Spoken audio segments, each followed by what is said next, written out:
Struggling to pay $110,000 in mortgage repayments. Let's have a look. Hello everyone, Florian here, and welcome to another episode of HeiseSays. Grab your stein of coffee because this article has been doing the rounds and many viewers have sent it to me, thank you very much, about a Sydney family who have quite a significant mortgage repayment, and it's only gotten worse and worse as interest rates have gone up. But the interesting takeaway here, this isn't so much a sob story, it's more so, well, a clear example of the lifestyle changes that people are making to make ends meet. And let's have a look at some of the changes this family made, and if you would do them, or if you've already done them.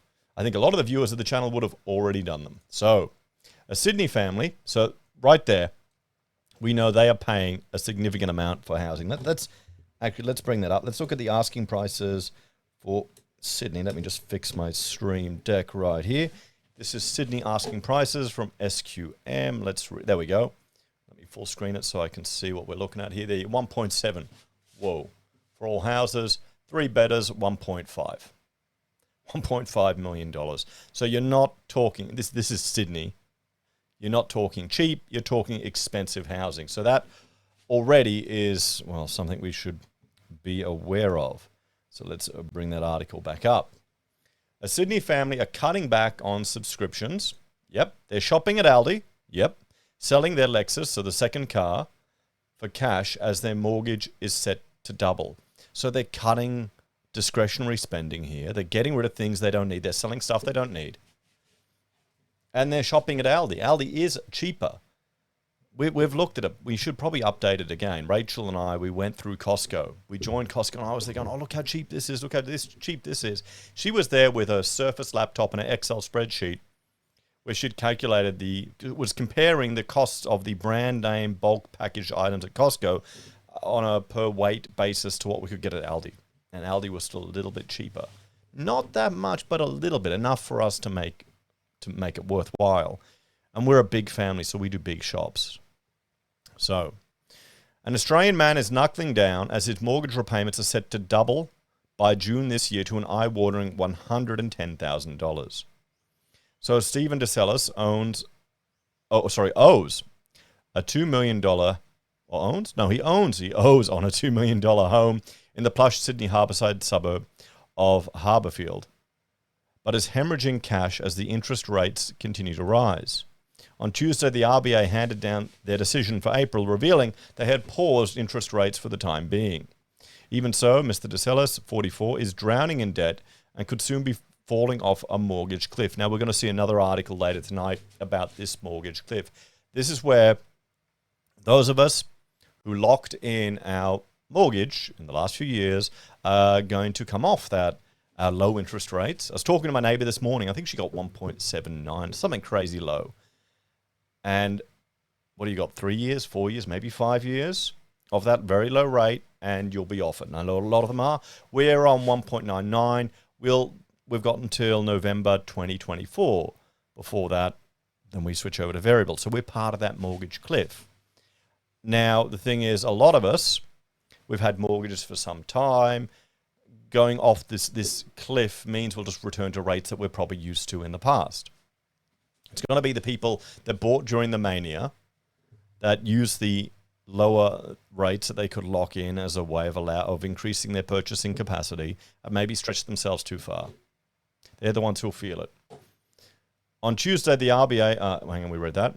When he first purchased the house at the peak of the property boom in June 2021, its yearly repayment sat at $69,000.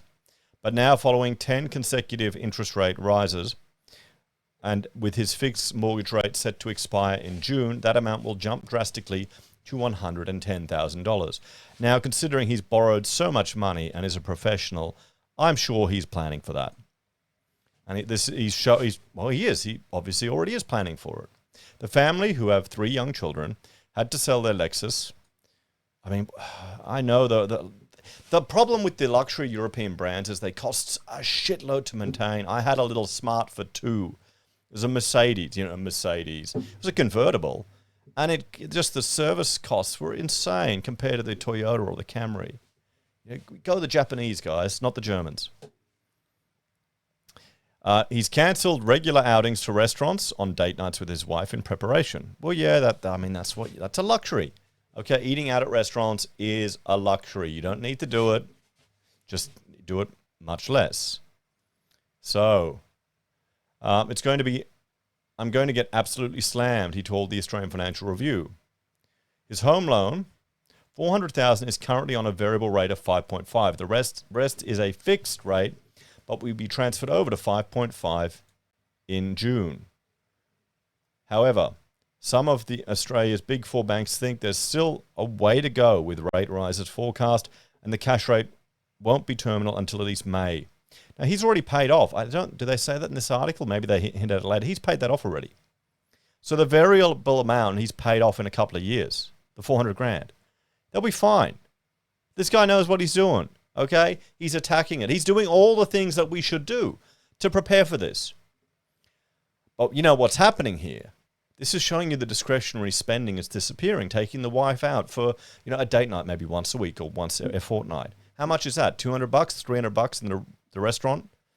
There may be drinks afterwards, or maybe you go to a show. It could be, a good $500 gone, like pretty quick these days. And here I am, for me, it's take the kids to Macca's. Well, no, we saw the Mario movie. I took the kids to Macca's for breakfast. That was $50. Then the cinema tickets, that was $60 for a family of 4 ticket, and then I had to buy another 2 additional kids for $15 each. And then there was the candy that we bought at the candy shop. That still hurts to think about. So what I think probably dropped $150, $200 on just a little outing like that. That's why you don't do it that often. It's special. The struggling couple earn big bucks. I wouldn't call them struggling. I mean, they're playing it up. He works in IT, and his wife, Rachel, is a banker at ING, but it's not enough to keep their heads above water with the cost of living crisis. They sold their Lexus for $52,000, but still have another car. Yeah, you don't need 2 cars. You can make do with 1 car, honestly. It's not a necessity. Instead of driving to work, he's taking the bus. There you go. At the same time, they now exclusively shop at Aldi rather than Woolies. Here's the question, is it worth his wife working? I mean, he's earning decent money. Why isn't he a contractor? Set it up as a trust and then distribute the money that way to minimize your taxes. Hashtag not financial advice. And the wife works at home or is a homemaker. Then you don't have all the additional costs of putting the kids in childcare.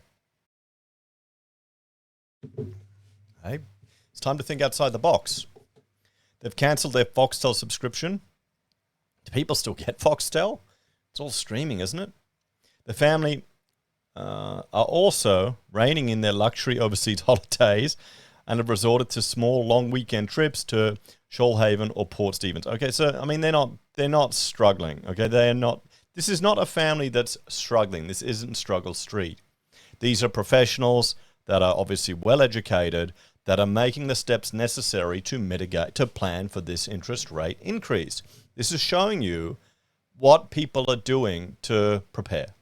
And this is showing you where we're going to start to see discretionary spending cut off. It's a stretch saying these people are struggling. If a homeowner is paying more than 30% of their after-tax income to the bank to pay off their home loan, they're considered in mortgage stress. Yeah, that's a boomer metric, okay? I know where it comes from. I know the ABS push it forward. I don't believe it anymore, honestly. If you want to get ahead, that's what you're going to be doing. You want to pay your mortgage ahead, you're going to be hitting it like that. When you're saving for a deposit, if you can't, you're saving for a deposit and the rent you're paying, you're probably doing more than that anyway. New CanStar research released on Tuesday found the average household living in Sydney would need to earn a whopping $239,480 per year to be able to comfortably afford repayments on their homes. Yes, Sydney is no longer for the working class. This is how Australia is changing. The median, or you need a couple, okay? You need a husband and wife each earning slightly more than the average income to achieve that. That's family, okay? A household living. This is the thing, guys. When people talk about wages and relate that to mortgage repayments, it's irrelevant. It has to be related to household payments. And a household in the past, sure, it had 1 wage earner. But we're not in that world anymore. The world's changed. A household is 2 wage earners. The median Sydney house price is 1.2 million and would require a deposit of 246, resulting in a monthly repayment of just under $6,000. So guys, let's have a talk about this. So there we go. I mean, I wouldn't call this a sob story. I wouldn't say that they're struggling.